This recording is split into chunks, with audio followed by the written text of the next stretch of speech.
All right, guys, what's going on? Welcome back to the channel. We're talking Project Ascension again today. Season 8 has just been announced. I didn't watch the actual reveal video, but I have been hearing some pretty spicy things coming through some of the guys in my raid over Discord. Today's video is going to be my first reaction to it, so you guys can kind of get an idea of what a Realm First raider like myself sees this patch as. What I'm going to be doing is I'm going to be kind of stopping and starting throughout the video, going over points as I see them for the first time, giving my very first reaction, and then at the end of the video, kind of towards the end, we're going to be trying to summarize everything on things that I think are really good and things that aren't so good. If you guys like videos like this and want to see more, remember to subscribe below, hit the like and the bell button right down there as well. We go live every day on twitch.tv/drydeck_TV. God, I can never get that right. Every day at 10 a.m. Pacific Standard Time. Without further ado, let's dive into this video. Let's go!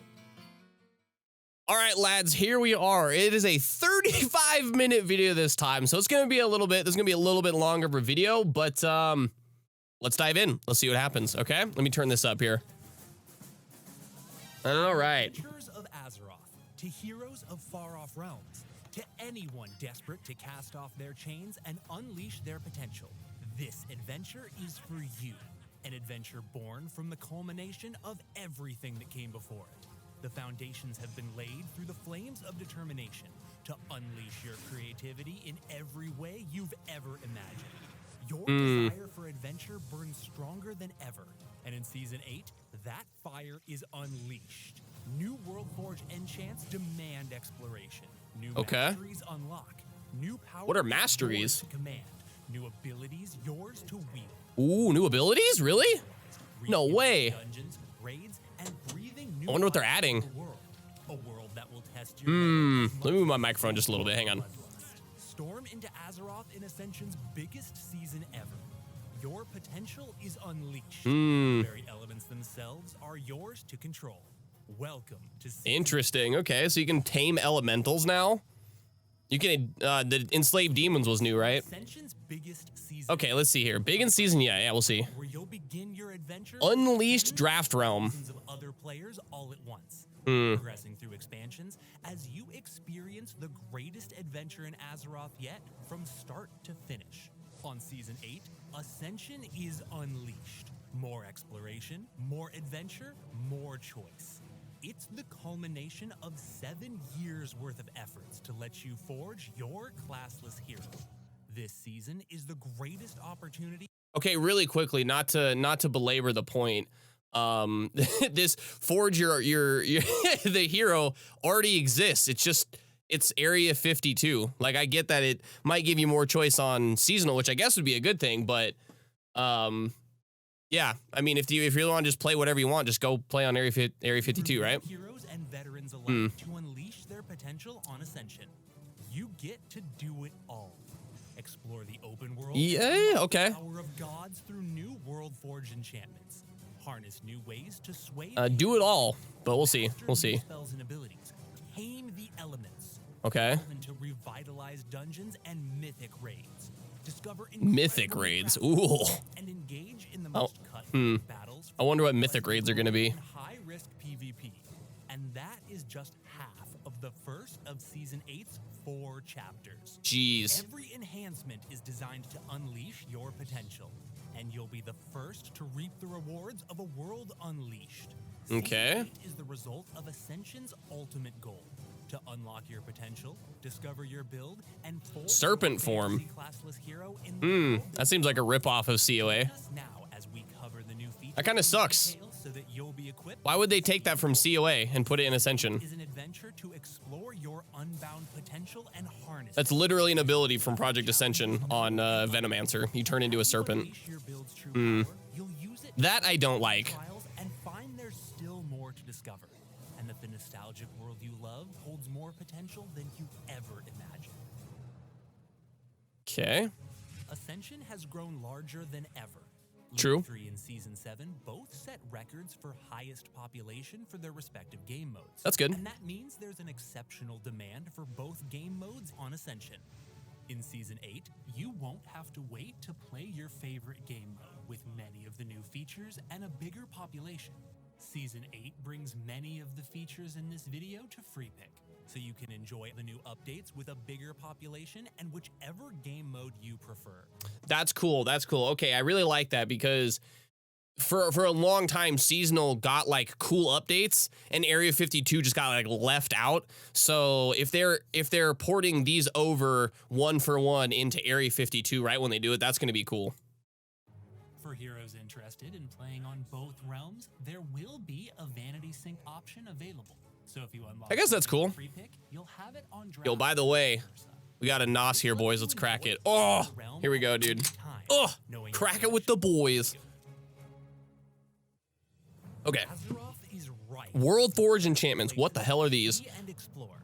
But over time, we've uncovered many of the hidden secrets that make the adventure so grand. World Forge enchantments arrive on Season 8 to reinvigorate the thrill of exploration. World Forge enchantments are enchantments scattered throughout the world. Okay. Greater depth, exploration, and adventure to your experience. Sure. With World Forge enchantments, you'll Maggot trap. That's cool. Types based on boss spells and other powerful effects based on where the enchantment is obtained. Every location you explore is a chance to discover something amazing. We get boss abilities. Never seen before, potentially transforming your hero and changing the entire way you play if you choose to harness it. This means that your exploration could unlock new build paths along your journey, making it more rewarding and worthwhile than ever before. If you want to obtain these powerful World Forged enchantments, you'll have to discover them yourself. Sick. Explore the world and find hidden enchantments scattered throughout Azeroth. You'll find them in dungeons, raids, chests from creatures, hidden merchants, quest chains, and more. World Forged enchantments are not tradable. Everyone can't just go to the auction house to search up the World Forged enchantment and copy you. That's good. Means that enchantments you discover Ooh, Shadowstorm, that looks sick. Truly unique. Additionally, these enchantments are realm-wide once added to your collection. This means Isn't Temporal Rift just from retail? Enchantment, you can use it on all of your alts. World Forged enchantments are tailored towards the type of content they're discovered in. Okay, hold on, right there, okay. Syndicate Sniper Shot, okay? Tailored towards the type of right here, okay, this guy looks like he's stealthed, okay? And he shoots this guy, and I imagine this is gonna be like usable in PvP, okay? Not to belabor the point, but going back a while, they changed focus burst for hunters literally because people were complaining on Discord that they were getting griefed by people in stealth, popping a bunch of cooldowns in open world PvP and blasting them with focus burst. So they changed the RE's function completely because of that. And then they're going to add an ability that I assume is going to do more damage if you're stealthed to another version of PvP. So that kind of sucks. That kind of sucks. You won't have to farm PvE content to unlock a powerful PvP enchantment and vice versa. World Forged enchantments imbue new life into your Jesus, okay. Tentacle leap. Content you enjoy, and you just might find a World Forged enchantment that fits your playstyle. Okay. Is that it? When adventuring throughout Okay, so World Forged enchants. Okay, so if we're getting boss abilities, I don't know any of them off the top of my head, but already in the top level of things, there's builds that are already bursting up to like 30k DPS and then sustaining about 24, 25, depending on the fight and what your raid comp is. Depending on how strong these World Forged enchants are, even if they add another 10 to 15% on top of those builds, you're going to be getting builds doing like 27.5, 28k, maybe up to even 30k. So I really hope they're balanced. I can see these being either really, really cool or a huge disaster. So fingers crossed, fingers crossed. When you need the right tool for the right job, where a certain spell or skill would help immensely. But in the past, I wonder if they changed Frost Warden. In your ability to pick up they probably haven't. On Classless. You never had enough ability essence or ability gems to warrant spending them on spells and skills that you would only use in certain situations. This made gameplay feel linear. You didn't. approached situations the same way, which lacked a lot of gameplay depth. You had to either pick up all the tools at the expense of your desired class fantasy, or you had to sacrifice power to express class fantasy. Okay, right there. That's a double-edged sword, okay? So I understand what they're probably gonna be doing is probably relieving some of this, but again, that's the entire point of free pick. And I guess I'm glad that people who play season are getting more shades of free pick, because in my opinion, it's a superior game mode. But it, like, in my perfect world, like, I know this, I might be like in a very small minority on this. There shouldn't be rarities. It should just be all draft, or there shouldn't be any in between. That's what I'm trying to say. Like, it should be, you either play free pick or you're completely in the all gamble card loot draft. There shouldn't be really a middle ground. Like, it leads into like conflicting game design ideas, especially if these features get transferred over into a permanent state, if that makes sense. So let's just keep going. Let's see. All of that, there was no way to anticipate what your opponent might do next, and you likely didn't have any options on how to approach new situations, even if you could. Yeah. Introducing masteries. Okay. What are masteries? Allow you to unlock a bucket or category of spells. Category of spells. More spells Okay. in that category without lowering your chance to get more rares. For only AE. This means by learning any Interesting. Paladin seal, you unlock Seal Mastery. Okay. Seal Mastery, future seals will only cost ability essences. You'll have the flexibility to take Seal of Righteousness, Wisdom, Light, and more to deal with different situations as they arise. Okay, so are they talking about PvP specifically? Because usually if you're talking about PvE, you specialize into these, and very rarely do you ever use these. So, I mean, are they doing these masteries for more like PvP flexibility or PvE flexibility? I'm wondering. If you learn Hunter Aspect Mastery, you'll be able to learn aspects like Hawk, Beast, Cheetah, Pack, Monkey, Viper, and more without spending Okay, again. Okay, hang on. all of your rare ability gems. Okay, why would you ever want to take mastery as a hunter? Like, the 99% of any hunter is going to use Aspect of the Hawk. Like, less than 1% is going to use any of these, especially Monkey. If you're actually going to play hunter, that's a tank ability. So are you going to sacrifice your mastery slot as a hunter to get 2% dodge instead of, say, like, shield mastery, or I'm assuming bear form mastery or something? Like, okay, I guess. And there's better ways of getting resistances than using Aspect of Nature or whatever. Masteries expand the Yeah, way shapeshift you mastery, okay. deal with unexpected challenges, unlocking your full potential and giving you Fire even totem more mastery. options to forge your hero. Okay. Shield masteries, aspect masteries, trap masteries, totem masteries, aura masteries, and many more are available for you to. It really seems like they're just trying to make seasonal into free pick. How you build, but They should just how you play. play free pick. Masteries are just one of Okay, many talent changes to loadouts. Your versatility. Talent loadouts debut in season 8. Talent loadouts allow you to freely swap between different sets of talents. That's cool. That's cool.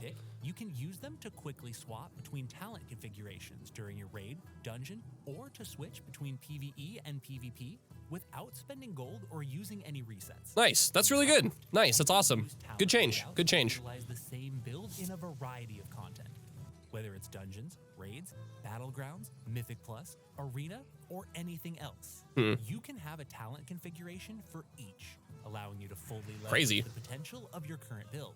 This gives you a clearer identity and also makes you more flexible. To unlock your talent loadouts, Okay. obtain a Tome of Talents. Using this scroll will unlock the talent loadout for the specialization in your character advancement. This update allows you to express different dimensions of your build without unneeded friction in draft and free pick.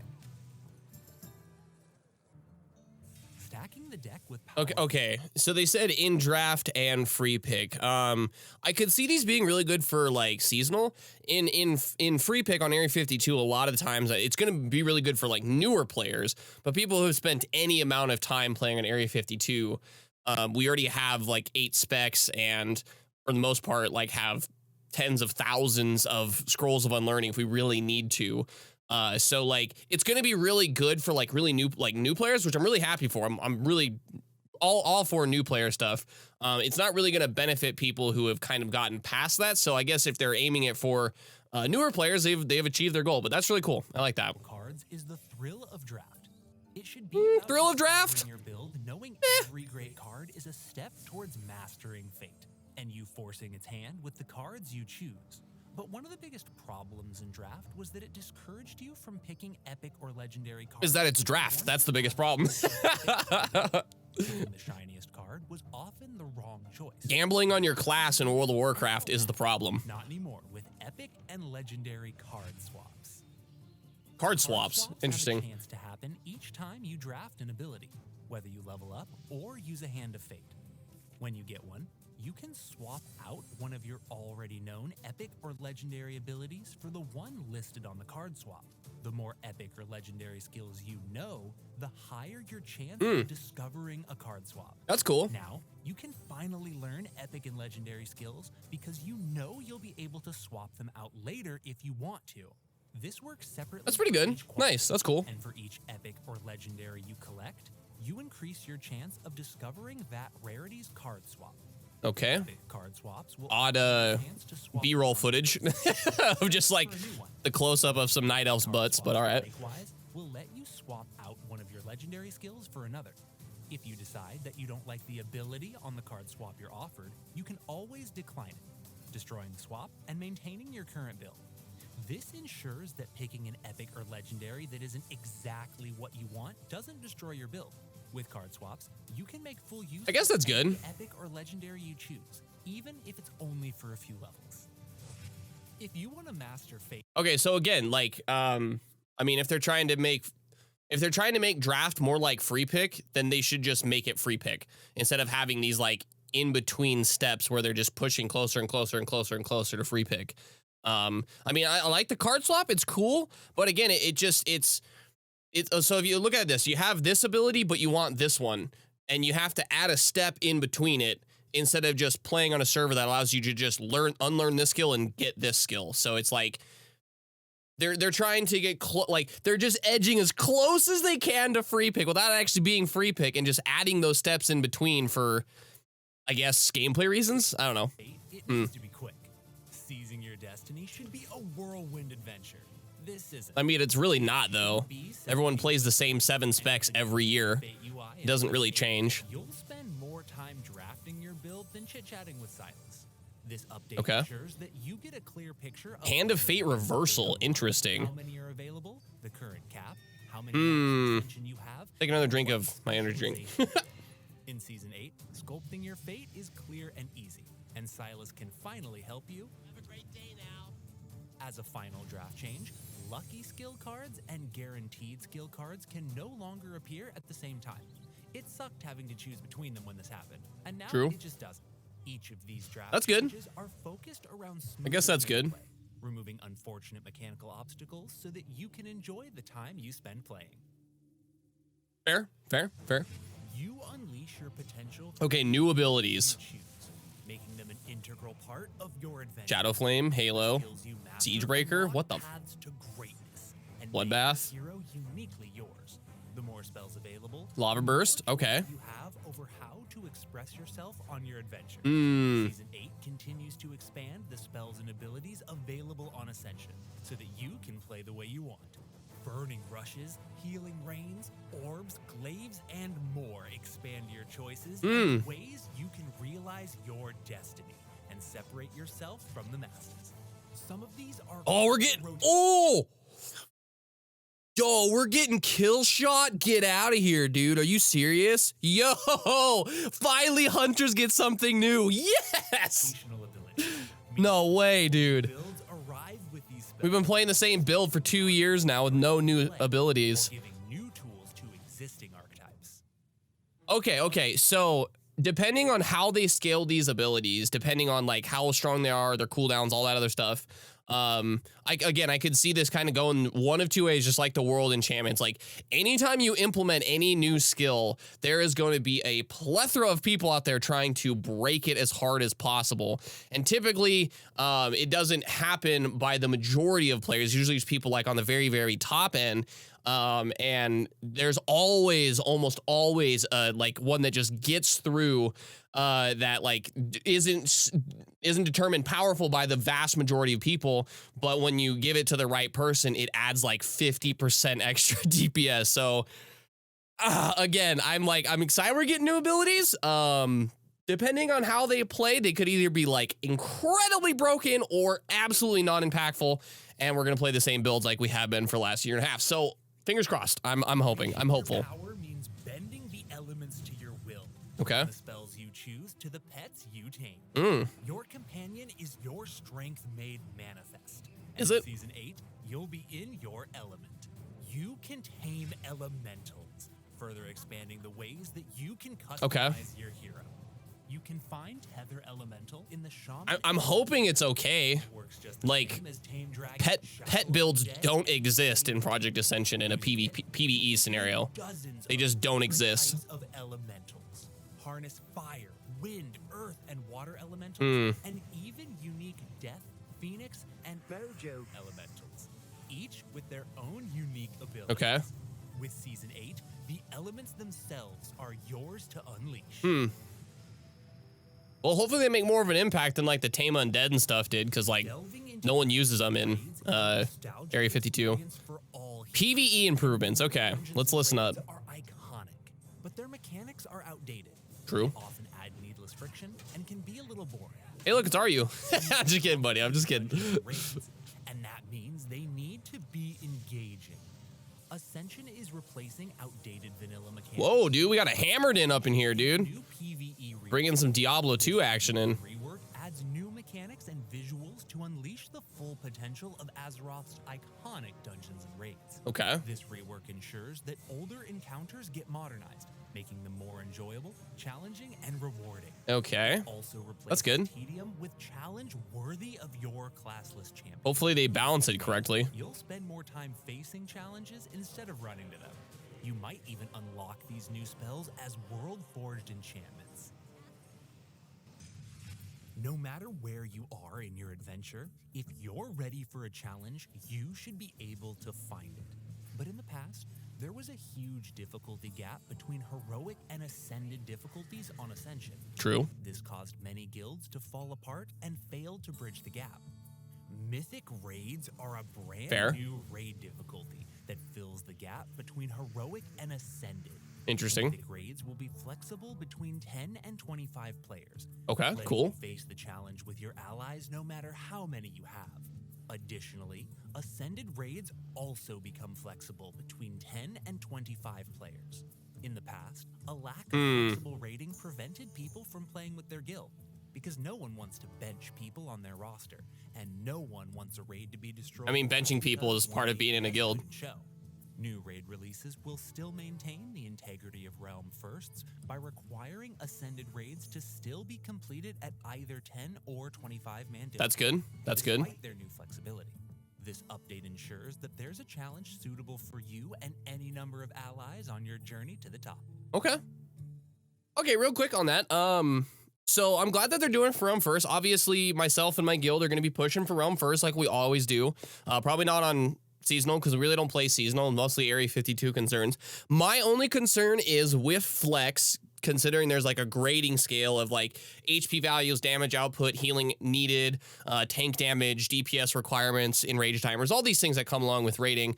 There's going to be a sliding scale where that like sweet spot between, and I haven't seen it personally, but I could see it being an event, like something that might happen, especially in Ascended raids, where it's supposed to be the most difficult thing, where you add one more person and it quadruples the difficulty of it. And you could be running into a situation where it's just easier for everyone in your guild if you break like a 25-man group up into like, say the magic number is like 16 to 17 and just fill in some spots and run 2 raids of 16 instead of having like 25 with a roster for bench. It could change the dynamic of rating for positive or for a negative. I'm hoping they got the sliding scale correct on the Ascended, but we'll have to see. So, I mean, overall, that's not necessarily a bad thing. I don't have a problem giving more access to higher end raids, but we'll see. We'll see. Something great. When you see a raid start up, you don't want to have to miss out on it just because you've already cleared it for the week. You can raid with your friends whenever you can, especially when they could really use your help. I think I heard about this. Someone told me about this thing specifically. Boss binding, yeah, someone told me about this. Instant lockout system, allowing heroes to be saved to bosses they've killed that week rather than the raid itself. This new lockout gives you the flexibility to raid whenever you want. You can jump into any group at any time and get in on the action. Even if you've already obtained loot from a boss, you can still get additional marks, runes, and orbs. Oh, that's cool. Still get loot from any bosses you haven't been bound to. With bosses, so it's not just a completely void. You actually still get something. Middle of a raid in progress. That's cool. You won't be bound to the bosses that raid has already cleared. And even if you've already killed some of the bosses that week, you can participate knowing you'll be rewarded for your triumph. Additionally, you won't have to worry that a group falling apart ruins your chances of raiding for the week. This serves as incentive to give more groups a shot, letting everyone raid with confidence. In Season 8, boss bindings will apply to normal, heroic, and mythic difficulties. This update ensures you get to jump into any raid with whoever you want, whenever you want. Good. Allowing you to fully enjoy your adventure. Okay, good.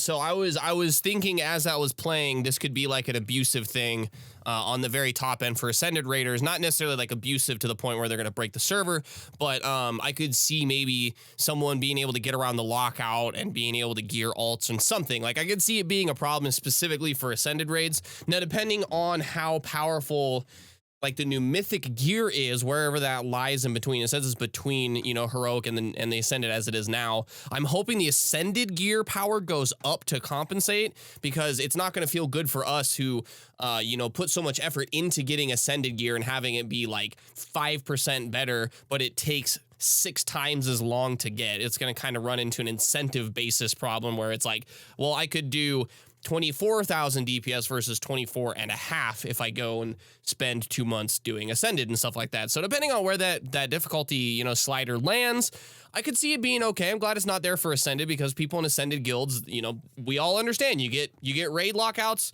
You don't have to worry about it, and if you make it, you make it. If you don't make it, you know, that's part of being in a guild. So I'm glad they're kind of keeping it out at the very top end and giving more people below that more access. So I'm really happy. That's awesome. That's really awesome. Having a clear UI makes engaging in activities enjoyable and simple. True. Very true. Not a menu. In Season 8, both the Transmog UI and Trade Skill window receive big updates to improve both clarity and function. I don't like that. No, I like the old one, dude. However, the Ascension Transmog, it's okay to have some clunkiness in video games. It's okay. Can't store an infinite number of sets, and you have to I like the old UI. want to save in your bags or in your Oh my god, who plays with their bags like that? Oh my. Sheesh. Transmog UI. Transmog UI. Transmog UI. Okay. You can quickly browse, select, Good thing I don't transmog like at all. So your gear quick that's good. and easy. It also allows for new additions to the transmog system. This new UI automatically unlocks items that you equip, letting you access them anytime you want and expanding your collection. You can browse all of your favorite cosmetics in the new UI, mixing and matching them to create your ideal outfit and solidifying. That's pretty cool. I wonder if that's from like retail? Like the Transmog UI, I've never seen something like that. That's pretty cool. Was terribly outdated. No, it's not. It's cool. This Ascension. No, dude, no. The old one's cool. Come on, dude. It now includes a search and filter option. No, dude, come on. I mean, overall, it's probably going to be better, but come on, dude. What's wrong with the old one? It looks cool, man. All right, that's fine. That's fine. Additionally, you can also use the UI to view unlearned recipes and receive hints as to their source location, Okay. helping you find recipes you need. Finally, the new trade skill UI also allows you to quickly find out what you can make with the items you have in your bags. Oh, that's cool. An item, and you'll see all recipes that require it as an ingredient. Oh, If at any point you decide that's actually pretty cool. You can easily swap back. Just like click it and it just gives you like, oh, you can make this. UIs make crafting and transmogrifying clear and simple, so you can craft. That's pretty cool. I like that. That's pretty cool. Continue with your adventure. Tab targeting is a huge part of how you play and fight in WoW, but different heroes have different expectations for what tab targeting should do. True. With Season 8, you can now customize tab targeting to your Whoa, liking. really? With some new options, you can customize tab targeting to prioritize enemies that you're facing, prioritize enemies you're in combat with, Whoa. change the max target range, and change the max target angle. Whoa. These customization additions let you mold tab targeting to be more responsive to your individual playstyle. Weird. I don't know it really needed an update, but that's cool. You got like different formations, like in like your party formation in Baldur's Gate and stuff. Ascension's biggest adventure yet. We'll see. This We'll see. season will be packed I don't think it's really gonna probably have that big of an impact, but it's as pretty the cool. season goes on. New spells, New spells. forged Yep. enchantments, new archetypes, new game modes, updates to existing game modes, new craftables, and new ways to explore Azeroth are only part of what this season offers. You deserve seasons with the potential for enormous game-changing updates. But We in also past deserve it in seasons, Area there was 52. no good time to introduce these big updates without being disruptive. Season 8 is going to keep getting better through big updates and massive changes throughout the entire season. Cool. Are we gonna get it too? Is when to do it without being disruptive to your experience. Introducing chapters. Chapters are exciting points in the season where massive change can be expected. Each chapter will have a video of its own explaining all of its upcoming features. Chapters give you a clear timeline to expect and plan for major changes, new content, and a big boost in population, so that during each chapter, you'll know what to expect. Essentially, a chapter is a secured block of time that protects your investment. So a season within a season. Journey, knowing everything isn't going to change on a whim. That's interesting. As a new chapter approaches, you can use the video update to plan for changes and prepare for the next step of your journey. When a video releases, the website timeline will update with all of the upcoming content. Okay. Season 8 unleashes 4 epic chapters throughout its timeline. These introduce massive changes, shake things up, and keep the adventure thriving. As the season continues, new chapters unfold, bringing with it new tiers of content. Okay, so before going further, so 4 massive chapters with quote-unquote massive updates, okay? That's really good for seasonal. I'm really happy. If they don't port it over to Area 52, we're again going to be kind of left in the dust. We're going to be kind of left in the lurch. Like we're not going to get these massive updates, or it's going to be like a very, very small scaled down version of it. Like let's say they change how, I don't even know, some spell functions completely and opens up like 30 new archetypes and kills 20 builds. This type of thing, right? And it's per chapter, and they do this 4 times. If they do that in Area 52, I would be okay with it because I like when big things get changed. It actually changes the meta, but I have a very sneaking suspicion that they're not going to be doing that to Area 52, and if they do, it's going to be somewhat mitigated in seasonal because it's like, hey, you just wait till next season if it's broken. Well, we don't get to just wait for the next season in Area 52. So if those things come out in an extremely undertuned state or an incredibly broken state where they have to like hot fix it or disable certain things about this massive update, we're not going to get the same treatment. We're not going to get the same updates that we deserve like they do in seasonal. So I'm hoping somewhere that, these massive updates aren't so massive that we can't get a version of that on Area 52, because like outside of raids coming out, we're getting nothing. So we'll see. And more updates than ever before. In Season 8, each chapter offers a new seasonal rewards. Let's see what these are. Conquer the season. Let's see what these are. Brings new content and exclusive seasonal items to keep the adventure exciting. With each chapter, you'll tackle brand new content, claiming seasonal achievements which unlock exclusive items. These achievements are unique to each chapter. If you don't complete them before the end, they're gone, and Good. rewards with them. If you do manage to complete these achievements, you'll get points to spend on exclusive rewards. Complete achievements, get points, and claim your rewards. Okay. In season As long as it has zero impact on game performance, I'm okay with that. Complete with unique challenges to overcome. You can find the seasonal tab right here in your character advancement UI. And what's more, this season, you get to share these achievements and more between all of your characters. What? Do we get, is that like account-wide achievements? Interesting. So I mean, I don't really care. Like if it's just transmog and cosmetic, have at it. If it's actual gameplay, power impacting stuff, that's a big problem. Because it could lead to the unfortunate thing where it's like you're 2 or 3 chapters in and the same dude playing the same fireball is doing 4 times the amount of performance you are. So I'm praying, and I want to give the developers the benefit of the doubt. It's probably going to be cosmetic, so it's probably nothing to worry about. But I'm just thinking about all the possible eventualities that could come along. You unlock are yours. You should have access to them on all of your characters, and you don't need to be bound by system limitations. Whether you spent the time to make friends with furbolgs or achieve that sweet Realm First Hogger, those accomplishments shouldn't disappear just because you're on a new character. So yeah, I guess so. Show them off. Introducing the Realm-wide update. The Realm-wide update makes 3 important features completely realm. Are we gonna get this on Area 52 as well? From them across any character. Realm-wide achievements, realm-wide reputations, and a realm-wide friends list. With realm-wide achievements, reputation could be a little problematic, but we'll see. Across multiple characters. Depending on how expensive certain things are from different reputation vendors, that could be really, really abusable. Show them off on core realms. Achievements are now realm-wide. Just like achievements, the work you put into gaining reputation shouldn't be bound to your character. On Ascension, if you put in okay, you'll now have it across all characters you make on that realm. Heroes who pursue reputation accumulation. I mean, yeah, I guess it gives more access to things on alts. Across all characters, I guess that's okay. I guess that's okay. Long reputations to get that one upgrade you need to be viable on your alts. With realm-wide reputations, reputations are more meaningful to gain. Completing a reputation is now a milestone worth pursuing.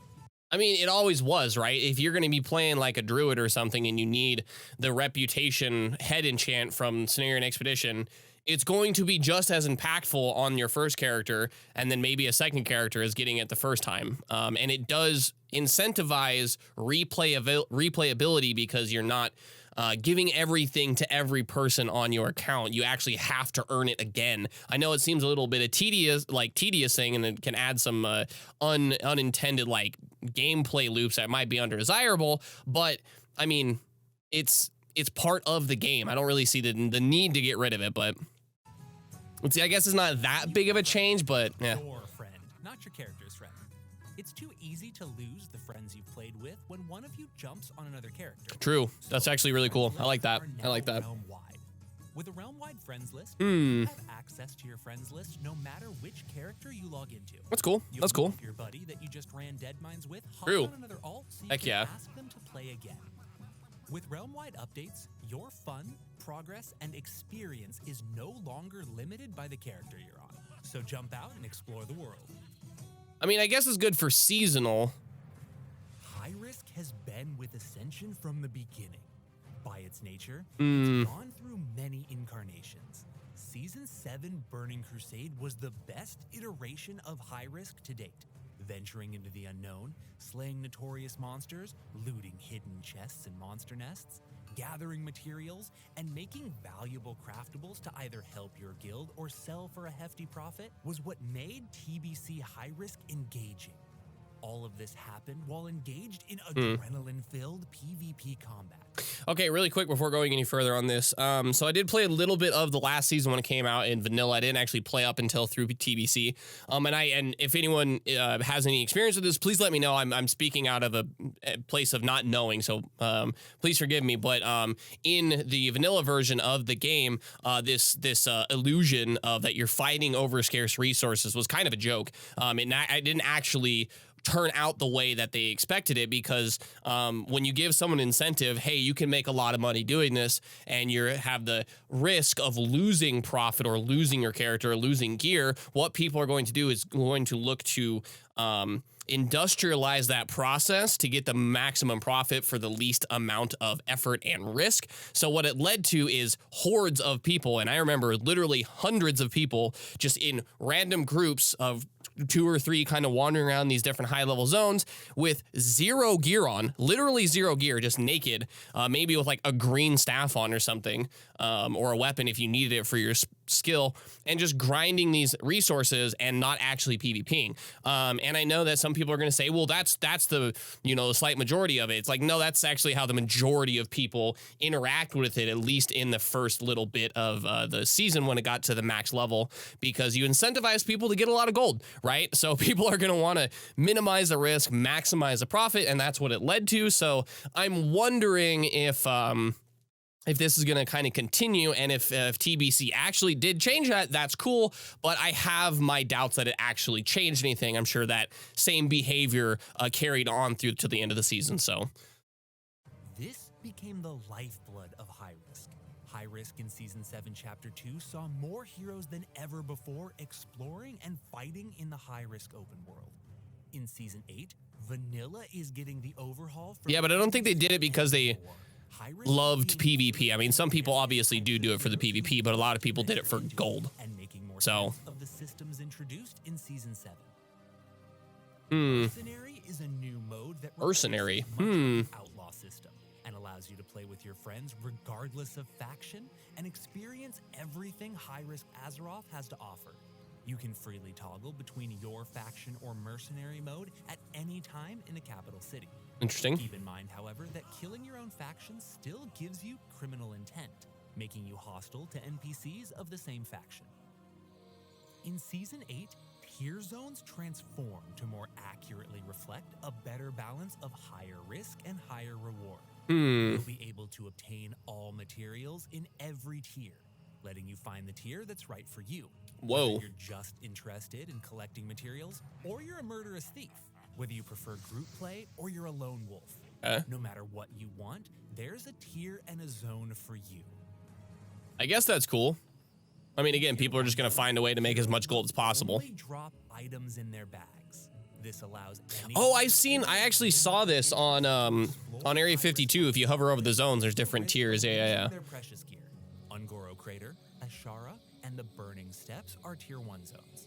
Ungoro Crater is an honorable combat zone, while Ashara and the Burning Steps are group zones. In Tier 1 zones, you'll find primarily core materials and normal Bloodforged gear. Additionally, while you slay enemies and gather spoils, you might attract the attention of a notorious monster. Yeah, these things are cool. I like these. Monsters are tougher than average. They have a chance to spawn when you kill an enemy in a Tier 1 zone. I think that was in last season, right? They were called notorious monsters, weren't they? Materials in Tier 1. With Tier 1 zones, you can venture into— I think they did. Yeah, I think they were in last season. With spoils from your adventure, without risking your precious gear. I don't know about you guys. I don't like the new, I don't like the high-res models. I like the old clunky ones. The new ones don't look as good, in my opinion. Anyone to seek more rewards and raise the stakes. Okay. Without risking their gear outright. Tier 2 zones drop core materials, demon materials from creatures, and normal Bloodforged gear. The Tier 2. Okay, so right there, Tier 2 zones. So use fell communication, commutation to ensure your gear. So I'm not a big PvPer. I don't PvP. You guys know that. I don't care about it. But I know that a lot of people in my guild and people that I know do PvP, and a lot of them actually said Felcom ruined PvP for a lot of them, because it turns into, instead of high risk, as in you're going to lose your gear, and I'm assuming in Tier 3 maybe there is no Felcom, but it turns, instead of going out there and actually risking it and having this idyllic fantasy that they want to have in their game of high risk, high reward. I'm assuming that's how it was years ago. You just pay gold. So people are going to just have enough gold to cover their gear, no matter how many times they die, to ensure that they don't lose the gear they want to farm with, and the time they spend and the gold they lost is going to be just a part of the game. And instead of like having this risk versus reward, it's just going to be, okay, have my gold so I can die res and run the other way so I don't get killed again, and then I can make triple the amount of gold of, like, by gathering other stuff. So it just doesn't really, that system alone kind of ruins the entire system of high risk PvP. There's no risk in it. Are Eastern and Western Plague Lands. Of these, Western Plague Lands is the 1v1 honorable combat zone. Okay. And Eastern Plague Lands is group PvP. Fair. That makes sense. Tier 3 zones are for the most bloodthirsty heroes seeking sweat and conquest. Tier 3 zones offer That's a dumb looking helmet. What is that thing? spell commutation. Okay. And anyone who dies will drop. Nice. There you go. Okay. Tier 3 zones are Silithus and Winterspring, ensuring that no matter where you go, there will be worthy challengers present. Winterspring is a 1v1 honorable combat zone. And Cool. Silithus is a group PvP zone. Travel to these zones that you're. I have a sneaking suspicion that is going to be a very small minority of people actually playing that. I think tier 2 is probably going to be it. Heroic blood-forged gear. That's probably going to be like the sweet spot for most people. Like a sweat king. These updates ensure that heroes can venture into high risk, knowing there is a place tailored for the The heroic Bloodforge, I don't really understand. Whether you're Like, I really don't get it. monsters in tier 1, raising the stakes for additional rewards in tier 2, or seeking conquest and glory in tier 3, there's a zone that's right for you. That's good. I mean, I can imagine 80% of player base is going to play in tier 2 anyway, so I guess we'll see. Massively increase the drop rate Material of events. materials Whoa, what's in that this? area.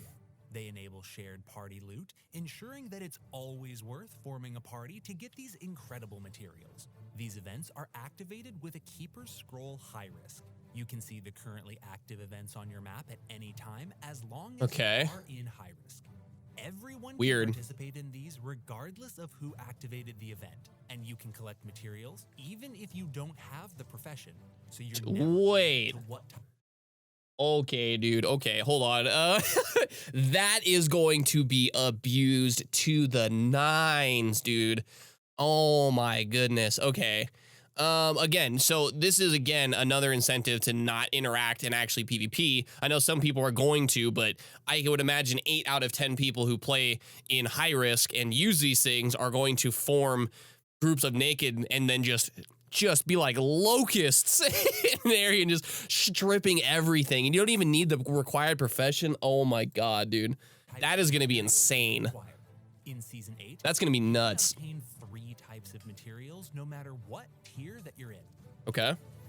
Sanguine material are Sanguine material. Yeah, I think that was was that in last season? Let me know down below. I can't remember. in every high-risk tier zone, everywhere in that zone, not just in material event areas. Okay. Giving players Just not material events is good. or just farm their favorite spots, valuable rewards. Dutch, when are we going to get world events back? Materials are used as part When are we of going to get the high-risk EPL zombie exploding event and stuff back? I want that stuff, man. We talked about it. You know. I love that shit, and so do you. Bring him back, man. Bring him back. Just right there. See? This area. There should be zombies exploding here. Giving crazy orbs, dude. That was awesome. Bring that event back. I love that thing. Are obtained from notorious monsters and in tier 2 and 3 event areas. Demon materials. These Interesting. materials craft items most beneficial for niche builds and PvP. Okay. Craftables will never require both core and demon materials. That's good. Meaning you'll know exactly That's good. where to go to get the materials you need. So are they going to be only locked behind, like, you can only use them in PvP? That a market exists for these materials at all times. I guess it's okay. If it's just locked behind PvP and give the people who want to actually PvP an incentive, that's cool. I wish there would be a system for something like that in PvE, but Open world can now discover blood-bound chests. Blood-bound from hidden chests, caches interesting. And monster nests. okay. In Season 8, the hunt doesn't end when you open a hidden cache or beast nest. Now, when you open one of these hidden treasures, you'll receive a blood-bound chest. Blood-bound chests contain heroic blood-forged gear. However, it's not so easy to unlock the treasures within. Oh, you're going to get... Getting a blood-bound Is it a chest mimic? flicks you with no retreat. Oh, darn. Okay. Hearthstone effects until you can pry it open. meaning you'll have I guess that's cool. pursuers It would have been cooler if it was a mimic, honestly. It just attacks you and you have to kill it. It's like a little mini raid boss, so you have to 1v1. I think that would be cool. You guys should change that. Make it a mimic. If you die, the chest has an incredibly high chance to drop, meaning if someone finds you, it might just be Nice. Encourage griefing. Good job. Even if you do lose it, keep in mind that that chest's looter. Oh, people are gonna grief people so bad with that. Oh no, dude. Opportunity to chase him down. Ugh. And get it back. Okay. You can successfully grab the chest and return to a city. The spoils are yours to keep. Cool. To unlock a bloodbound chest, I wish we got some of that cool stuff in PvE. cash key with a bloody essence. Bloody essences are a material Bloody dropped only essence. from monsters in tier 3. More tier 3 stuff. Okay, they're really pushing these tier 3 zones. That's good. Keys to unlock bloodbound chests. That's good. Using them and a sanguine workbench located in major cities, you can unlock the bloodbound chest and obtain the heroic bloodforged gear with it. Bloodbound chests give heroes a clear path to obtaining heroic bloodforged gear. Cool. They also discourage the stockpiling of keys and using them as soon as a new tier arrives, which circumvents I guess the that's hot true. PvP action of tier 3 zones. Bloodbound chests are another exciting way to gain loot, experience thrills, and engage in high-risk PvP. And again, people are gonna find a way to circumvent the risk. People are gonna run out there naked with 0 gear. High risk will be more meaningful and more engaging than. I mean, obviously, people are gonna engage with it the way they are intending, but a lot of people will not. Ever. The stage is set for newcomers and veterans alike to step into Azeroth bound and unleashed. Don't miss Looks out like we're on getting your towards the chance end of to it. Join tens of thousands of adventurers, all eager to embark on the next step of this epic adventure. With a release date set, October it won't be 28th. long until Okay, so in 12 days. are in your hands. So let us know in the comments which element of Season 8 you're eager to unleash. Until then, heroes, we'll see you roaming Azeroth. Take it easy. Okay. Man, there's a lot in this video. Okay, so, there's a couple things I want to touch on. Okay, so since Season 7 had ended, right, one of the cool things about Seasonal is playing with these new REs that they have. And we've gotten like a few of them, a very small slice of them over on Area 52, okay? My big sadness about the season ending was because we didn't get these cool REs, okay? Yes, we got the high risk enchants, which are really, really broken, by the way, and some other things, but we didn't get these awesome REs like Astral whatever, Astral Knight, and all these other really, really, really, really cool ones that are super build defining. They didn't make its way over to Area 52, so I'm wondering if they're kind of like giving us these new abilities as like compensation, I guess.